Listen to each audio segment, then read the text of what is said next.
Hello, y'all. Welcome back to Chat with the Mindful Beekeepers with Les Crowder and myself, Nathalie B. I'm your host. I'm a Texas A&M master beekeeper. I've been doing this for about 10 years. Les Crowder himself has been doing it for over 50 something years, and he's a true expert. We work with all kinds of hives, Tabar hives like Langstroth, Layens, Longlangs, Wari, barrel hives, you name it, which is kind of a collectors of various hives. And we're here to answer your questions. So tonight we're going to talk about products of the hive, natural products of the hive. And we're going to discuss a little bit what that means to have natural products in your hives and how you can best leverage that for your marketing purposes if you're selling your products.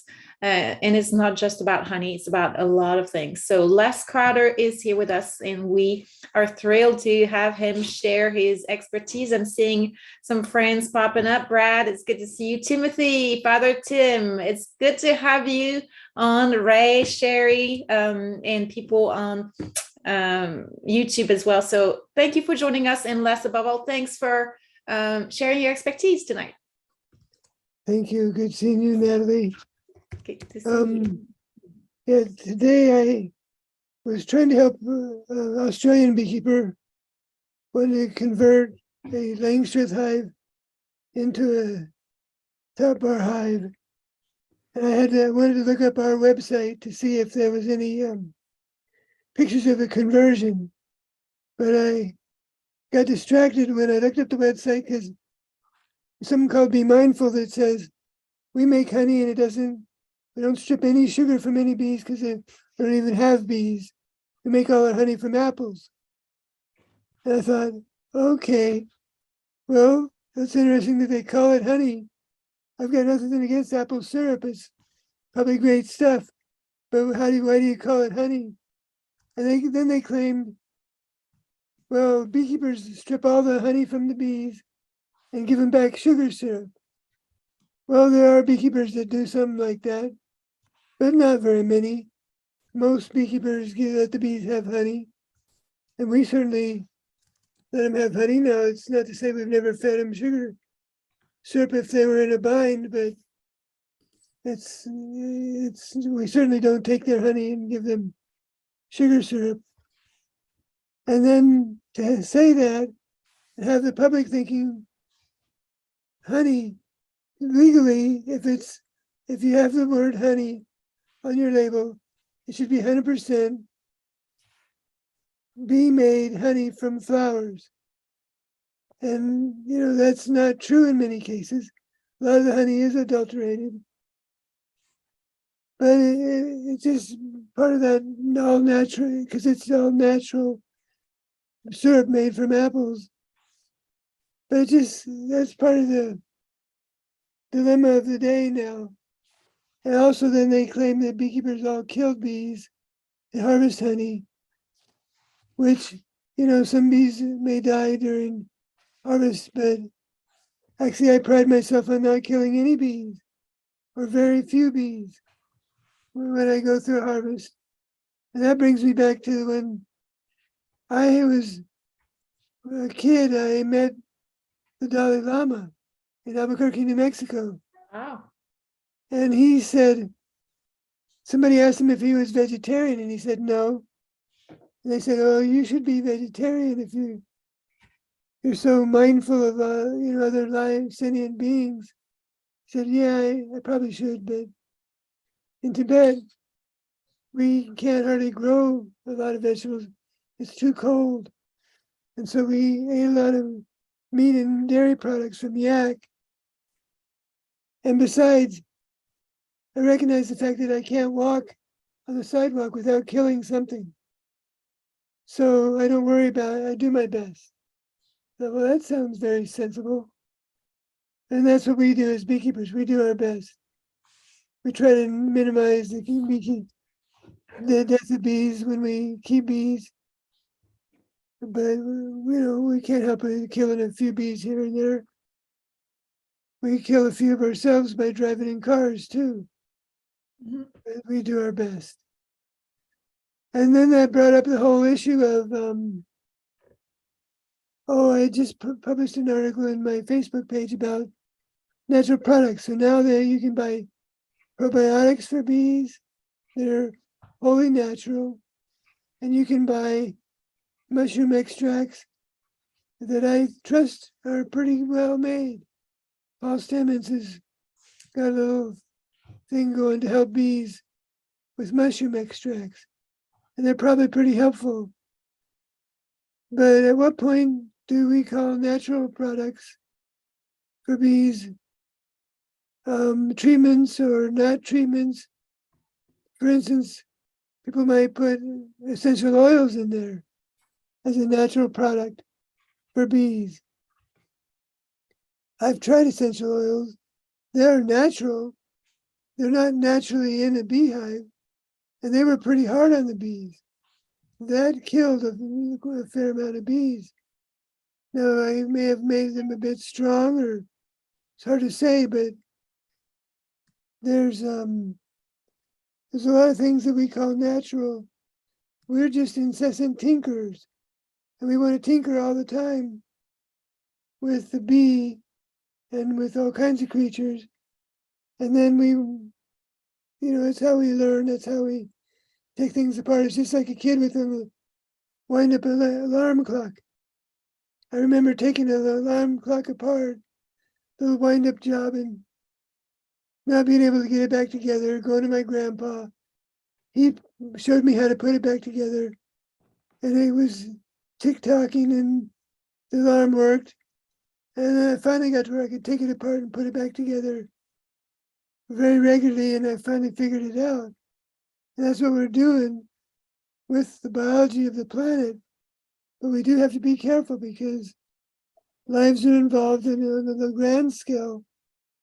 Many lives are involved. And we're tinkering with something that's on the large scale very dangerous for us to tinker with if we kill enough bees or tinker with bees enough to change their genome. And I still come back to standing for how bees and flowers have been living together for a very long time, balancing and evolving together, adapting to each other, and that the bees can still do that. Now it's gotten different from the way it used to be. Back in the old days, when I was a kid, there were fewer parasites. There weren't tracheomites or varroa mites or hive beetles. And so it's gotten a little tougher. And in the old days, there were relatively few pesticides. Now there's all kinds of pesticides, including very insidious pesticides that at very low doses cause behavioral changes in bees. I'm thinking of the neonicotinoids or the nerve poisons. We found that very, very low doses, far below the acute toxic level, affects the behavior of bees. And that's a serious issue. And so maybe bees do need probiotics and mushroom extracts these days. But what we really need to do is fine-tune our agriculture to be more biological and less chemical.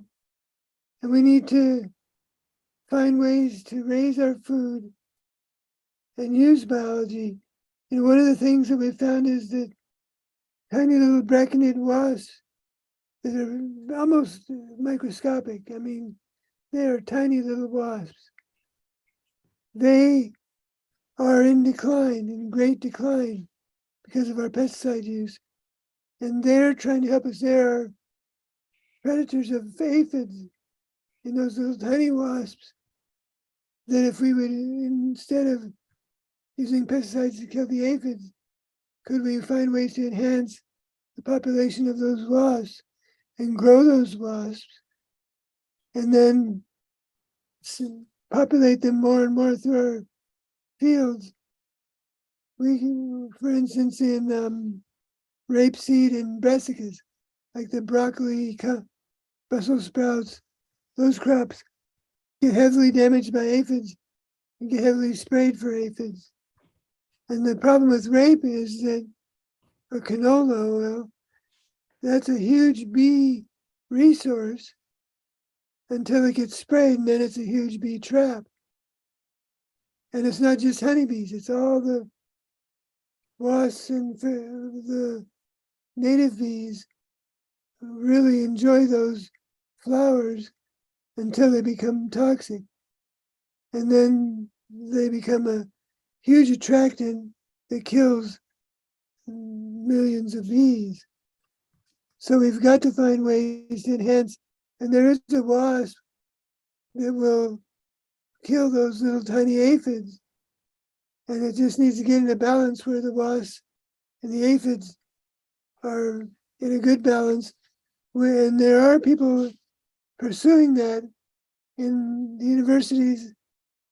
The University of Ohio, I saw somebody wrote into Entomology Today about exploring ways to help the wasps clear the aphids out of fields instead of pesticides.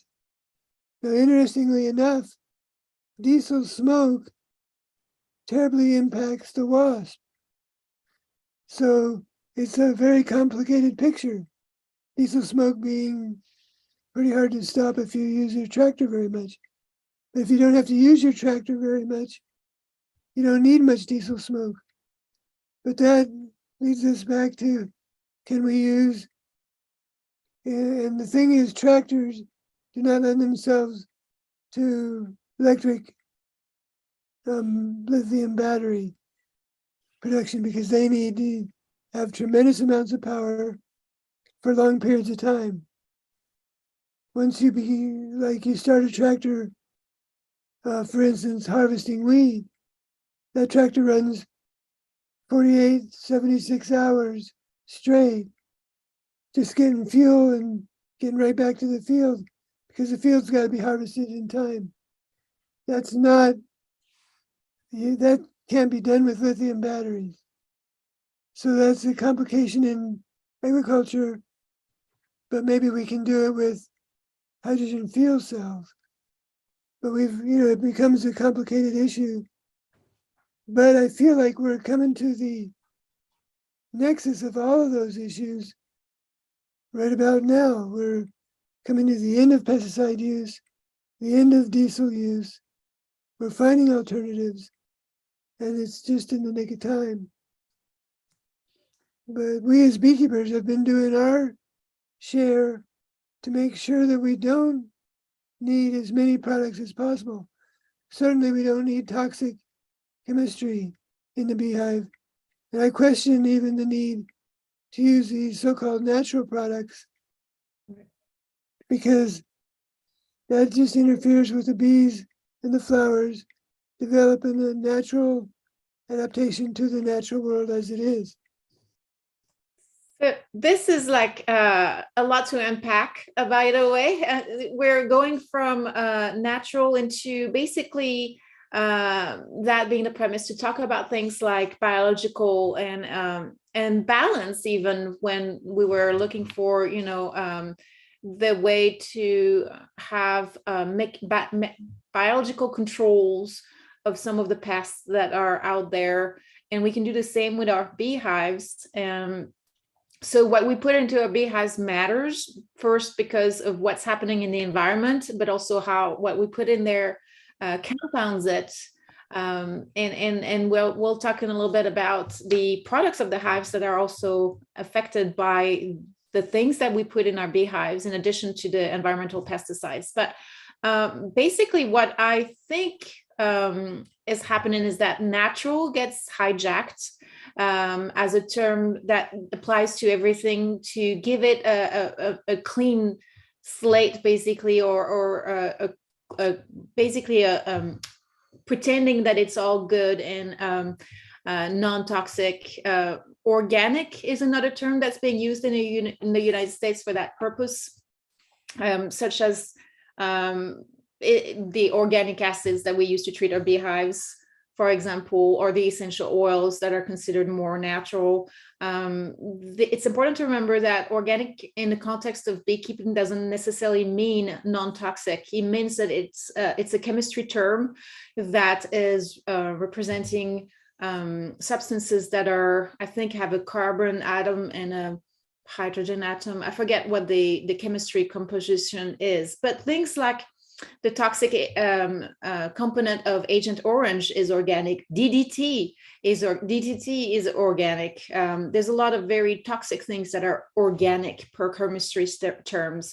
And when we use things like those organic acids, formic acid, oxalic acid, hot beta acids, all those are caustic, and they do take a toll also, but at the very least they don't seem to be leaving much residue in the wax, which is a positive thing. The essential oils might be found in nature, but not in the concentrations that are used for pesticide purposes, for miticide purposes, for mite control, and they're also absorbed by the wax, which is lipophilic because those are oils. So those concentrations are actually toxic in effect and can overpower the pheromone chemical messages of the bees inside the colony. So they're not innocuous. And we need to kind of keep that in mind. While we discuss this, and before we get onto the hive products and how we can market those by staying away from all this, I wanted to say hi to our friends on YouTube. Monty with Suburban Southbuster is plugged in, and our friend Grant in Australia is with us. So really nice to see you, Grant. Thank you for joining us today.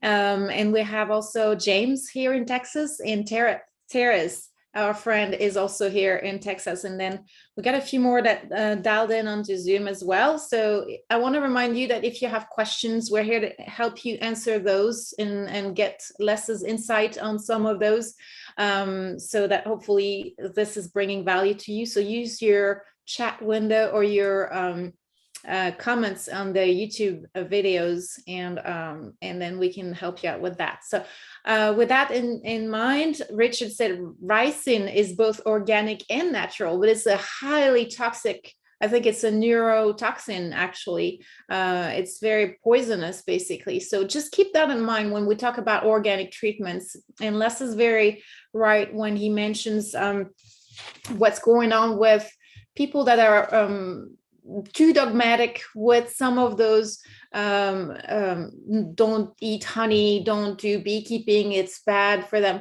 Do those people drive cars? I'm curious, because if they do, then there's also an impact on the planet. They're having their own rules. So we can't pick and choose. We have to be kind of mindful of being reasonable, not extreme in our positions, I think.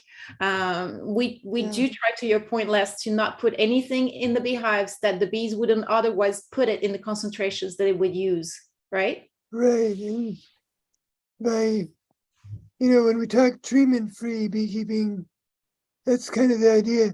I mean, in some ways, everything we do is a bit of a treatment, even having them in a beehive, as opposed to letting them just live in a tree, is manipulating them slightly. I like to make sure they build on my top bars. That's a manipulation.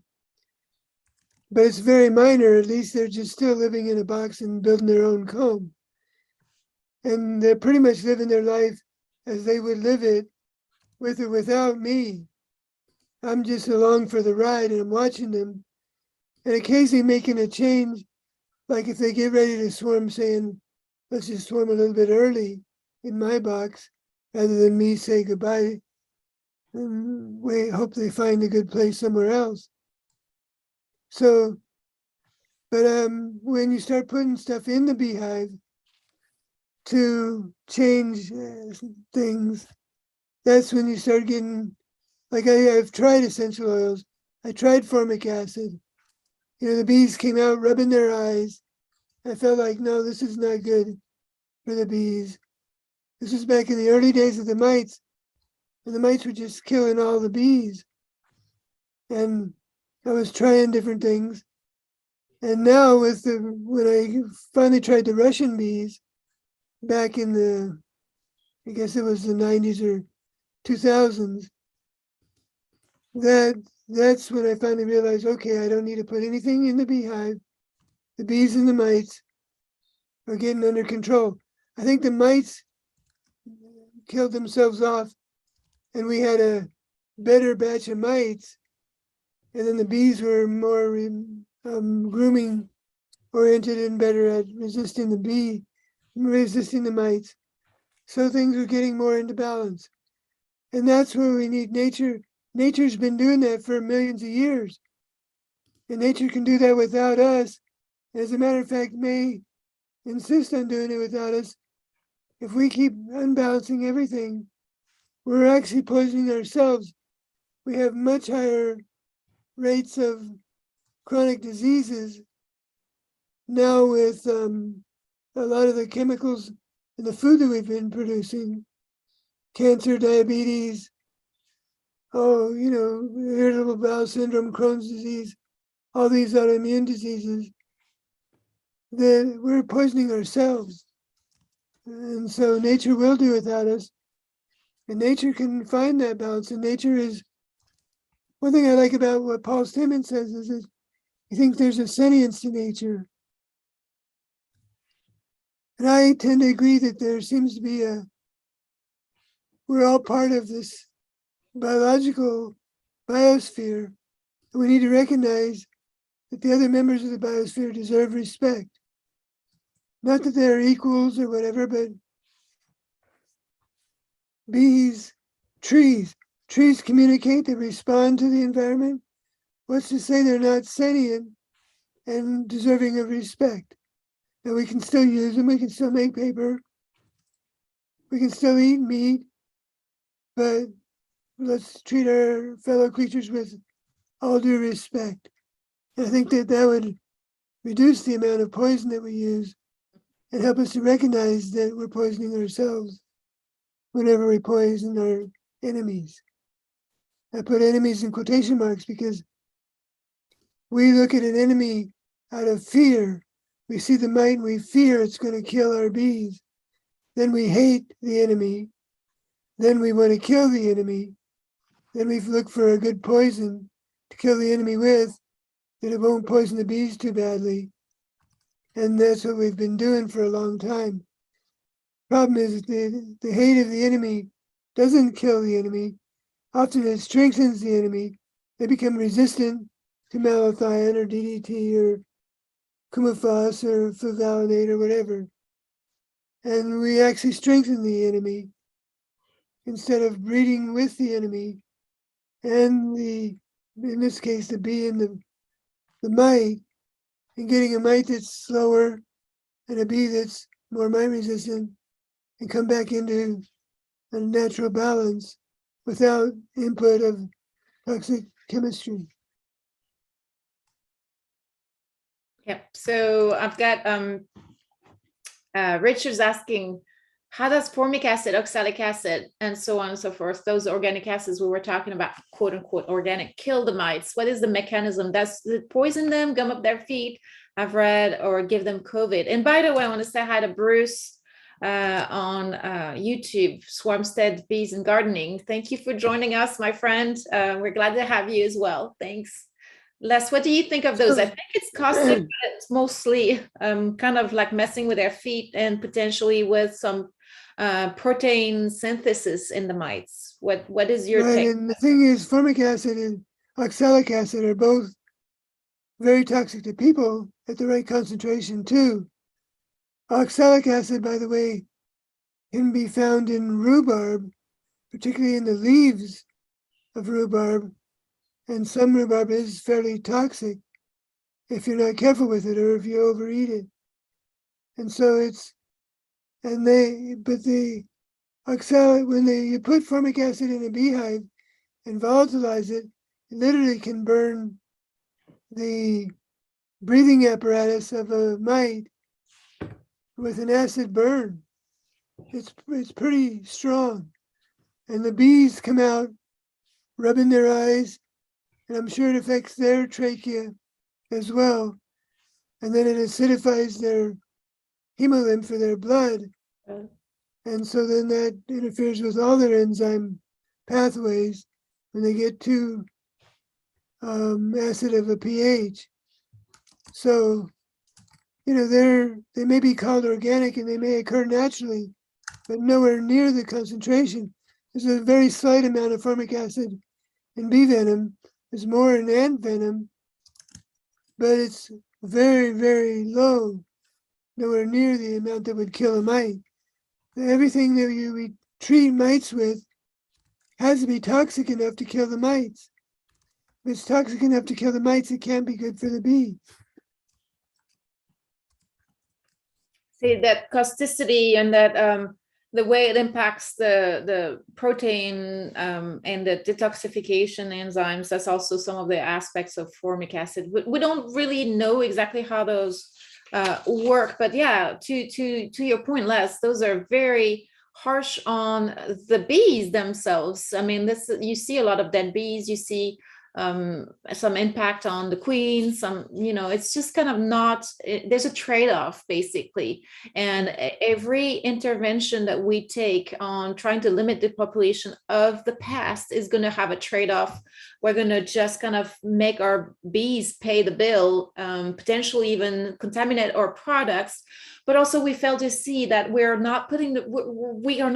failing to use the pressure on our bees that the pest can bring to help them get stronger. What doesn't kill you make you stronger is totally true when it comes to evolutionary improvements, and it's true with the bees. I know that people will say it's going to take thousands of years, they haven't evolved together, but truth is that's not what we're observing. The bees are finding mechanisms and ways to defend themselves fairly quickly. Actually, I think it's about 5 years from a completely just non-exposed strain to kind of start defending itself. And if we're not, if we treat, we're basically breeding stronger mites in this case, and we're propagating weaker genetics, which is not what we want to do. It's doing a disservice to the bees. And in the United States, especially, that's particularly worrisome because there's a genetic bottleneck that, we've lost a lot of strains, we've consolidated a lot of things.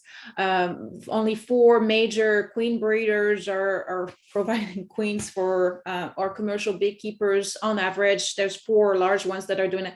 We're just kind of impoverishing the genetic pool, and so by removing the pressure in addition to that on the bees to grow their own mechanisms of self-defense, then we're really doing them a disservice.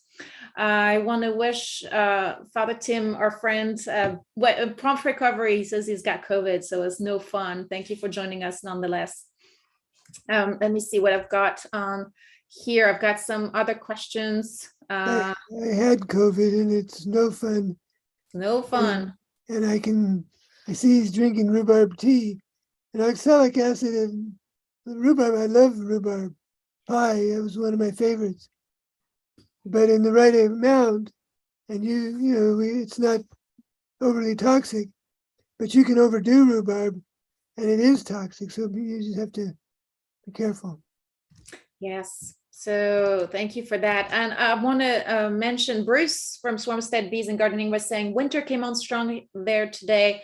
He loves the winter for culling the weak, and you can do some combines. You can just kind of, at the end of the winter, the colonies that are not meant to make it are not going to be there anymore. So what? You're going to make splits. You're going to have the colonies that survived, the true survivors, that you want to breed from. That, and it's just the way that you kind of leverage the biology of the honeybee to help them kind of get better. If we kept all the bees, that all the colonies that we have, some of which are not meant to be, if we kept all the splits and all the swarms, then we would very quickly be buried in bees anyway. So there's going to be natural culling, and in nature it's about 75% of colonies that don't make it. So just keep that in mind, by the way.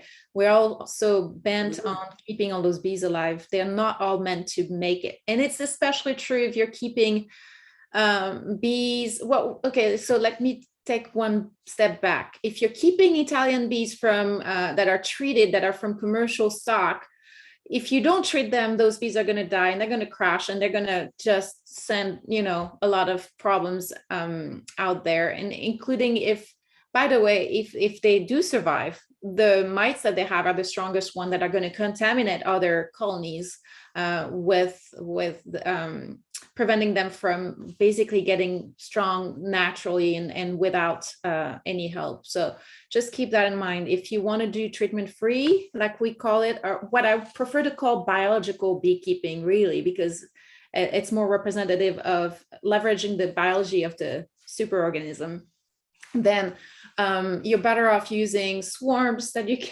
excuse me, local survivor stock and things like that. Stay away from the commercial treated bees if you want to go that way. You're gonna have a hard time otherwise.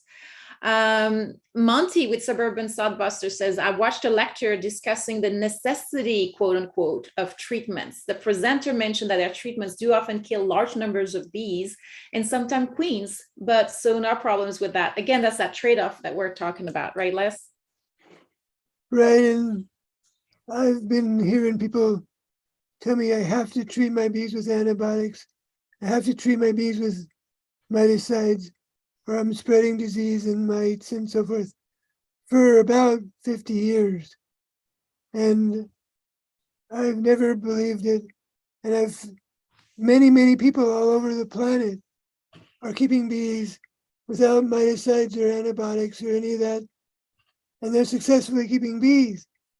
And some of them have never had the option of buying miticides, or don't have computers and the internet and all that in Jamaica, in South America, and they're keeping bees much more naturally and biologically. I like that term, biological beekeeping. I think that makes sense because we are biological creatures. We have taken on the arrogance of thinking we can dominate and get above nature. But really, we're still completely buried in and dependent on nature for every breath of air we breathe, every morsel of food we eat, even for the clean water we drink. It's a biological process, for the most part, that brings us everything we need. The clothes we're wearing. If we're wearing cotton clothes, cotton grew somewhere in a field with roots and creatures in the soil and all that. So we're completely biologically bound, and we can use the wonderful intelligence we have. We're an extremely intelligent species, and we could use this intelligence to rather enhance and enliven the biology, and we have done such things in the past. Or we could use our intelligence to fight nature and shoot down the enemies with chemical swords. But the problem with that is putting a little bit of poison over there on them. Turns out there is no there. It's all here. There is no them. It's all us. We're poisoning ourselves. We want to kill the mosquitoes. So we spray the lake. We kill the mosquitoes' predators better than we kill the mosquitoes.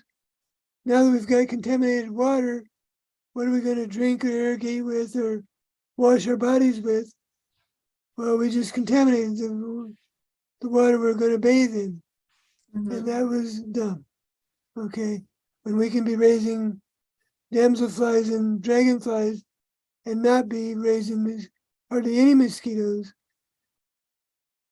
So there's ways, biological ways, to enliven the earth, not have to always kill the enemy with poison, because the poison doesn't disappear.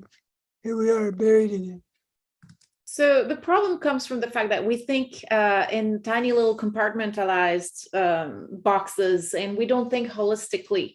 And it's very true in beekeeping. We forget to think that there's exogenous factors, the environment and everything around the bees, including forage, weather, pesticides in the environment, and so on and so forth, but also endogenous factors inside the hives that are all interplaying. And everything is related, from water to weather to pollution to everything that we do. So if we start thinking in those terms and we look at the colonies in terms of superorganism with keeping in mind the impact that the interventions that we put on it are having, and how that pressure on the pests is not there when we're treating and killing the pests instead of using it to the colony's advantage, which is kind of doing ourselves and the bees a disservice. So I think that biological is definitely what I want to go with, and I know that Brad's going to steal that term if I let him. But the other aspect of things is I wanted to mention, Tim said something about harvesting honey and maybe took too much. It's been very dry and there was no fall flow. So the spring might be a bit lonely, but he will get the swarms traps out. So yeah, I mean, you might lose some, but I love how you want to kind of try to catch those swarms. We were just in the apprenticeship actually putting together a different version of a swarm trap, excuse me, which was basically buckets that we painted slum gum inside and on the bottom of the lid, and just we drill a hole in them and then we can hang them and catch bees that we can cut out and put in hives if we'd like to, before they get too heavy. And so that slum gum is basically all the old comb that you may have that you're not going to use, plus any misshapen or drone comb that you're not going to reuse. Then you can melt all that together in a crock pot or something that you're going to dedicate to that. Excuse me, allergies. And we'll talk about allergies and things like that afterwards. But you can melt all that and paint it on the inside with a cheap paintbrush, and that's going to smell like a beehive and attract a lot of swarms. And by the way, I want to remind you guys that Bruce with Swarms, Bees and Gardening does a lot of swarm trapping and has a lot of information on doing that on his website. All these old boxes that you have that are no longer good, if you're doing Langstroth or any kind of beekeeping, you can use those as swarm traps. They smell like a home. They have propolis. They have all kinds of things in there that reminds the bees that they are good homes potentially. Somebody told me also she likes to feed sugar syrup or something, but I mean, it could be honey, it could be anything, as long as it's good honey and doesn't create a robbing frenzy or drowning or anything like that. Not too far from those swarm traps. The idea was that if those scout bees or those bees that are kind of like foraging around, if they're the winter bees and they're still there in the spring, they might remember about those potential locations and come back and visit and find those swarm traps more easily. So put your swarm traps by areas that are frequently visited by the bees, including ponds, including tree lines. Put them in the shade to increase your chances. Put them higher up if you want to increase your chances, although the bees are not that discerning. It's just a matter of stacking the deck in your favors. So I like that swarm trapping is a great way to increase your numbers in the spring. You don't always know what they're made of, but they can be very, I mean, it can very well be local survivor stock, and they might surprise you with great genetics. At any rate, you're bringing more genetics in your apiaries. So to Brad's point earlier, bringing in those Russians, and Les's point, bringing in those Russian genetics is a good idea. Some of the Carniolan I've heard are pretty good.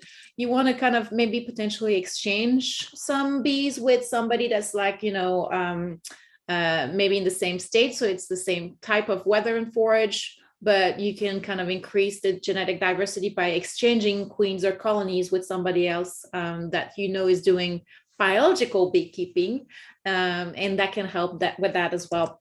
Let me see what I've got on here as well. The comments are here. Okay. Oh yes. When Monty said that he heard about the necessity of treatments, and when he's accused of keeping mite bombs, he says his response is that it's not his responsibility if others choose to keep bees with low or no resistance. That's an excellent point. That's a really good point, because yeah, I'd like to say we're the most responsible, because we're leading the way to a future where you don't have to worry about mites. I don't worry about mites anymore. I hardly ever take mite counts, hardly ever see mites. Mites are not a problem. We have lots of bees that live with mites and keep them at very low numbers, relatively low numbers, and I don't have to worry about or fear the mites.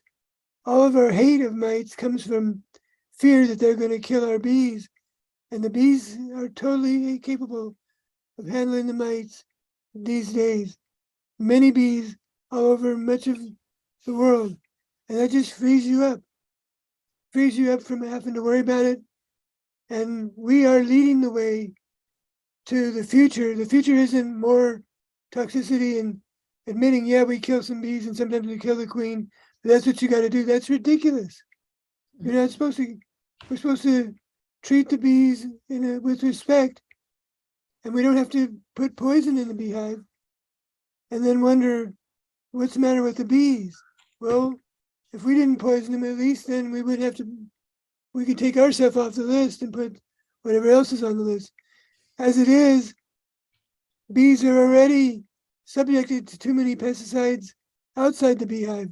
Last thing we need to do is bring pesticides in the beehive on purpose. And it isn't necessary. Bees can resist mites and bees can live without us. And the bees and the mites are getting into a fine balance. I thought it was interesting, the research done recently in Cuba showed that the mites were reproducing at a much lower rate than we typically assign. And I'd like to see us check the mite reproduction rate here in Austin, Texas, with the feral bees. I bet you're finding mites that are reproducing at a slow rate because the ones that over reproduced and killed their host kill themselves. And so they've weeded themselves out of the picture, and now there's only the mites that reproduce slowly enough to let Apis mellifera thrive that are still with us. Right. And if we could compare them to mites on Apis cerana in Asia, but there's a huge difference in the reproduction rate of the mites. Yep. And so there's also, that brings to mind the brood breaks, right? I mean, and we need to specify, by the way, there is a difference between the Italian commercial treated bees that are brooding up and staying broody, and they need to be fed and they need to be treated. And it is a trade-off between their production, which is for harvesting purposes. You are pushing them. This is what we want. But in the meantime, we have to support them. We have to prop them up with feeding and treating.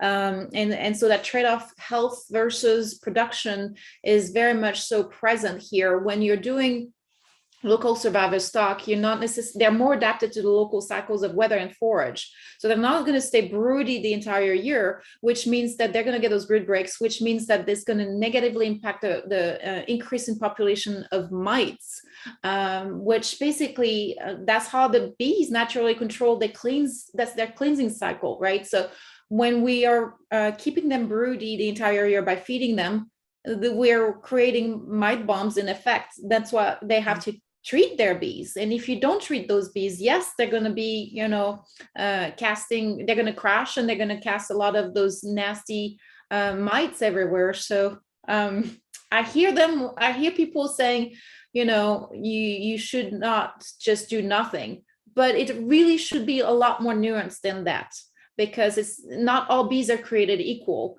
And it's not fair to tell people you have to treat and you have to feed, because most of that research, most of that recommendations is for commercial stock, for commercial bees, for commercial beekeepers for the most part. And that's something that we don't always mention, right, Les? Right. And back in the day when the mites first came, there were times when I could see lots of mites and I could tell this hive's going out. If I saw that now, I'd probably puff a little bit of cedar smoke in there and kill the queen and hasten them on their way. But I don't see it. I don't hardly see any mites. We get bees from water meters and we don't see disease boxes and all kinds of things. And they're so-called Africanized bees, and they're very calm. I dress exactly as I am, with my sleeves unbuttoned. Yeah, true. I never button my sleeves. And I work through bees all day here in Austin and San Antonio, Texas. They're a little jumpy if you get in a hurry and you bang them around too much. But if you stay calm and smooth and easy, they stay calm and they don't need a single mite treatment, and they handle the mites just fine. And I don't have to worry about it. And so if I were to see, oh, this hive's really getting loaded with mites, yeah, that'd be making a mite bomb. But I don't see that ever.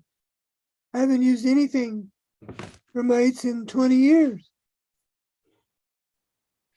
So Les, I want to kind of circle back to the hive products because that's what we promised we were going to talk about a little bit. But first I wanted to answer Christine's question. She says she has Jester nukes, the easy nukes, the white boxes that Langstroth 5-frame nukes come into very often, and she did the conversions to Tabar hives. She still has those boxes attached to her hives because they probably didn't complete their conversion. So she wants to know if they will offer enough protection from the cold or if she needs to wrap them somehow.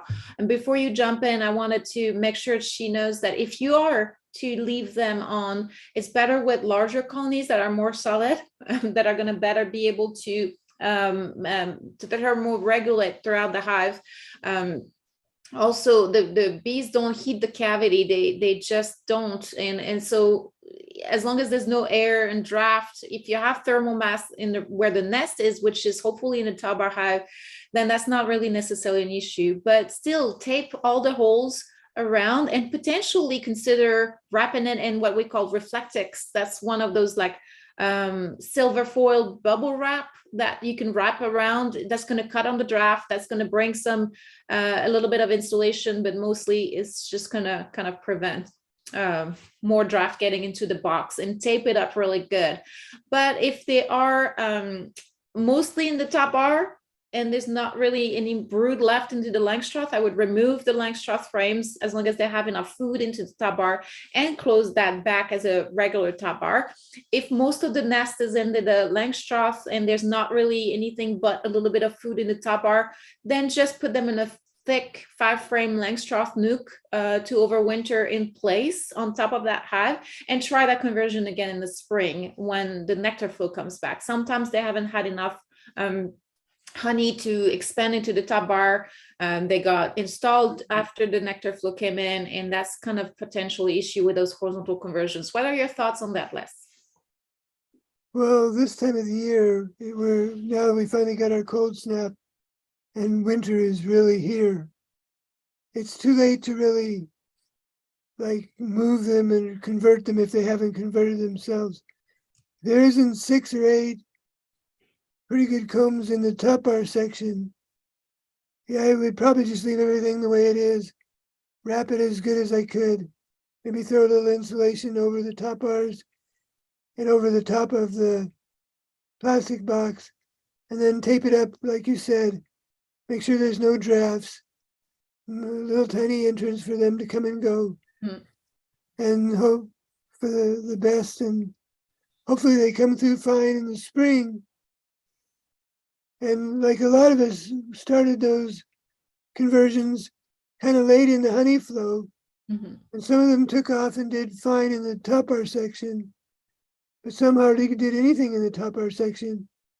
So we put them all in a wooden Langstroth box. But you could just leave them where they are.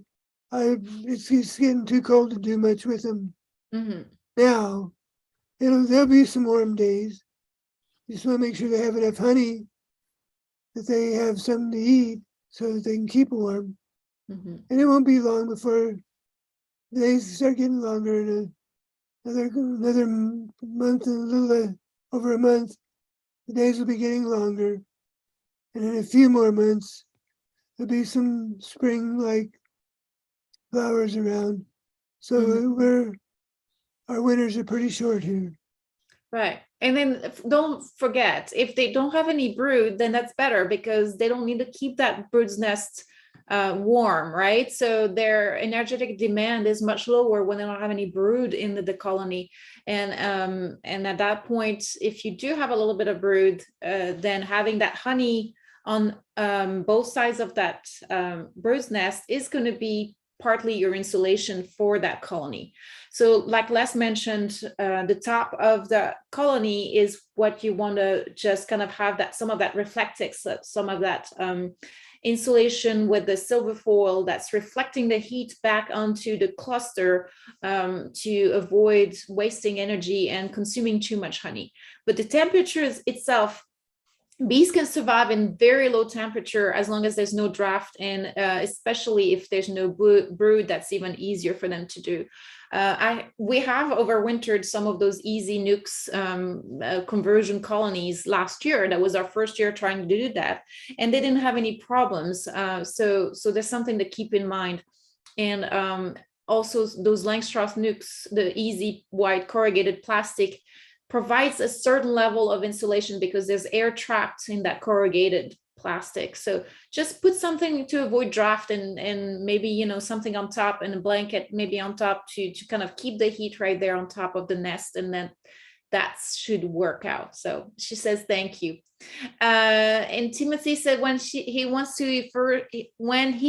to his first bee club meeting, that's all he heard: treat and feed, different kinds of treatments, and when and how.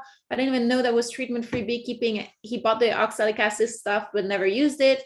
Then he did the fragrant oil thing mixed with Crisco and smeared it on the end of the frames, but that's because everybody was telling him. I mean, some big name told him to do that. That brings back a point. You know, really think about what biological beekeeping is, and be confident in what you know about this, and don't let other people bully you, and just don't be afraid also to express yourselves confidently, understanding how this works and why you want to do it this way, because then there's people that are listening, and without being contentious, without being, you know, without fighting with everybody, there's intelligent points to be made. Those are arguments that are making sense as far as I'm concerned, and they should be brought up, and they should not be, you know, we should not be intimidated into just committing to ourselves for fear of reprisals, is what I guess what I'm saying, right? The tides are turning, by the way. A lot more people are thinking biological beekeeping, right, Les? Well, it's becoming more Mainstream. unavoidable. Even USDA is saying they're raising mite-resistant bees. However, there are still people that will get angry with you, potentially even throw you out of a meeting if you advocate, oh, you don't need to treat your mites, treat for mites. There are people that will still get very angry. They're wrong and you're right, but you have to be somewhat diplomatic about it. I've been dealing with this for a long time, and I've been told, oh, the Oxford English Beekeepers Association, I Zoomed them not too long ago, and they said, oh, we're a conservative group, we'd rather you not talk too much of that treatment-free business. I said, well, that's what I do. I'm sorry. I'll do my best. And then she called me back after the meeting. We had a great meeting. We talked a lot about treatment-free. I didn't know who was who, but I got lots of questions. And she called me back later and she said, we had more people than we've ever had. And a whole bunch of people that Phil Chandler had called had joined on. And that's a treatment-free group in England. And so, you know, I think little by little we are, compared to where we used to be when I was a kid, I was the lone sole voice in the wilderness. And now I feel like there's lots and lots of people getting behind us, but we still have to try to be a little diplomatic about it. And not just, oh, you stupid, you shouldn't treat. Yeah. And they'll say, oh, you stupid, you have to treat. But be nuanced, kind of know the Italians, the commercial, the all this stuff, just kind of bring in, and just there's important to not be all black and white. You have to really show there's nuances in that world, because there are. By the way, let's talk a little bit. We have about 6 minutes left, and I would love to talk about how when you're doing biological beekeeping, and somebody mentioned earlier propolis, something about Sherry Lane. She says she has 4 top bar hives with 1-inch entrance holes. The bees in one of her hives closed down their entrance hole with propolis when the freeze came. And then she has a bunch of bees blocking the entrance hole in another one instead of propolis, and then another 2 hives that didn't do anything. So she thought that was very interesting. And then propolis is one of those products, but there's honey, there's wax, and there's you know, all the stuff that you can get, even the bees themselves and the queens and the nukes and all that. there's value in doing biological beekeeping. Those are products are well sought after, and they are valued more because they are uncontaminated. They're just used for cosmetics for the wax, propolis for medicinal purposes, wax can be used also for medicinal purposes. The bees, all that is going to bring you. So if you can use those products of your biological beekeeping as a niche and work smart, not hard, using clever marketing promotion of that advantage to your purpose, right, Les? A case in point is Japanese cosmetic companies used to be, they're considered the highest quality cosmetic companies.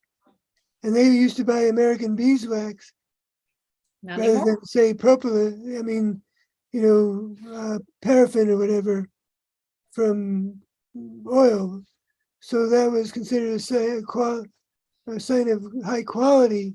Mm-hmm. But then when the mites came, there got to be so many miticides in the beeswax.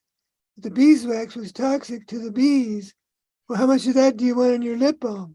Mm-hmm. So that became a terrible. Now the companies completely quit buying American beeswax. Mm-hmm. They're looking for organic beeswax wherever they can find it. And there's some available, but it's much higher in price. So well, in Africa, where they don't use miticides at all, that's what they had to resort to, right? Right. In South America, where they don't use miticides, because we were contaminating the wax with miticides and ruining the wax, basically. And now we can say, no, I don't use miticides, and I constantly move wax through the beehive, so I have the least toxic.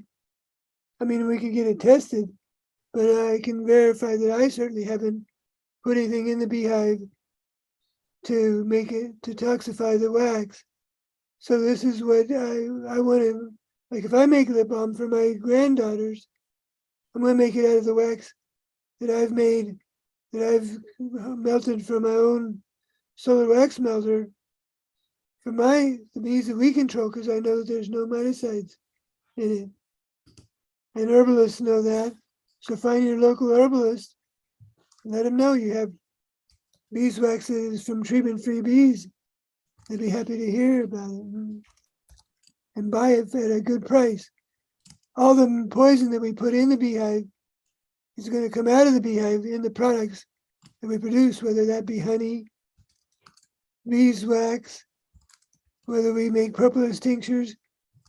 All those poisons that we put in the beehive are going to come out in the products. Yeah, so I'm going to give you an example.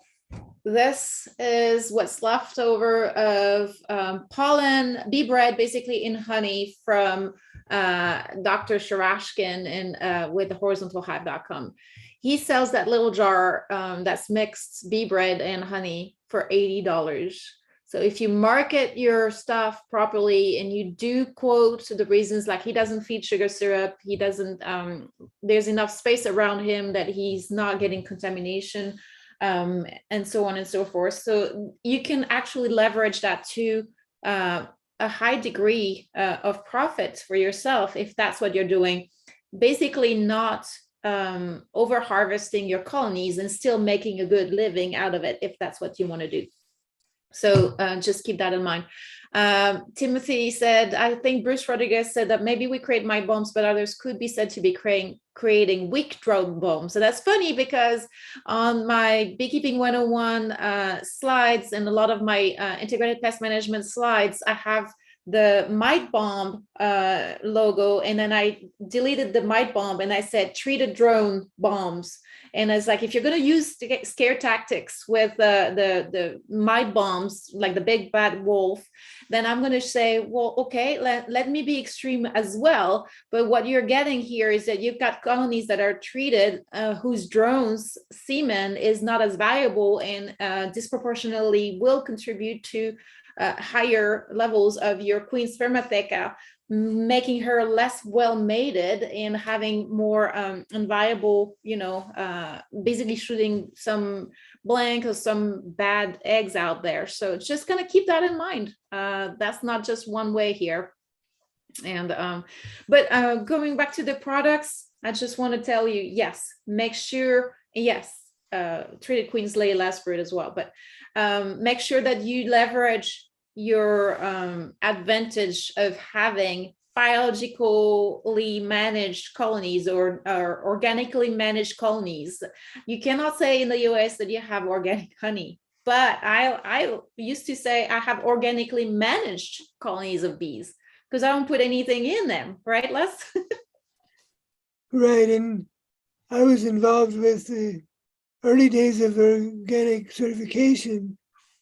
We got a group of us together to define organic honey. And I got frustrated with the project because they said, the other organic beekeepers that wanted to make sure their honey was all considered organic said, well, you can't keep bees without antibiotics. I said, yes, you can. And I do all the time. And are you saying we can use antibiotics and call it organic? I said, absolutely. And then I just got frustrated with them but now they want to verify that you don't have any pesticides being used within 2.5 or 2 3/4 miles of your beehives, which becomes pretty onerous to verify. You have to interview every property owner in that circle and get them to sign an affidavit that they don't use pesticides. Mm-hmm. That just isn't going to happen for most of us. Exactly. I want to say hi to Timothy Mitchell in Japan. He's catching the tail end of this broadcast on YouTube. And you can always watch the replay on the channel. So that's the advantage of that. But we're glad to have you on for the last few minutes of this. Thank you for joining us. And if you guys want to not miss the live broadcast, just make sure that you're subscribing to the channel and then you're hitting the notification bell so that you know when we're coming on. And that YouTube sends you a reminder basically. So hopefully that will help. I don't know. But again, the replay is always on. And with this being said, we really appreciate everybody and we really are grateful for all your questions. As always, thank you, Father Tim, and I hope you feel better with your COVID gone soon. And love having you guys all on tonight. Thank you for basically your questions and your time, and especially from Les, who's sharing his expertise and as always taking some time away from his family to do this for you guys. Thank you so much. Thank you, Nathalie, and thank you, everybody. And we'll see y'all next week. Good seeing you. Thank you. Bye, guys. Richard, Brad, Timothy. Bye, Richard. Bye, everybody.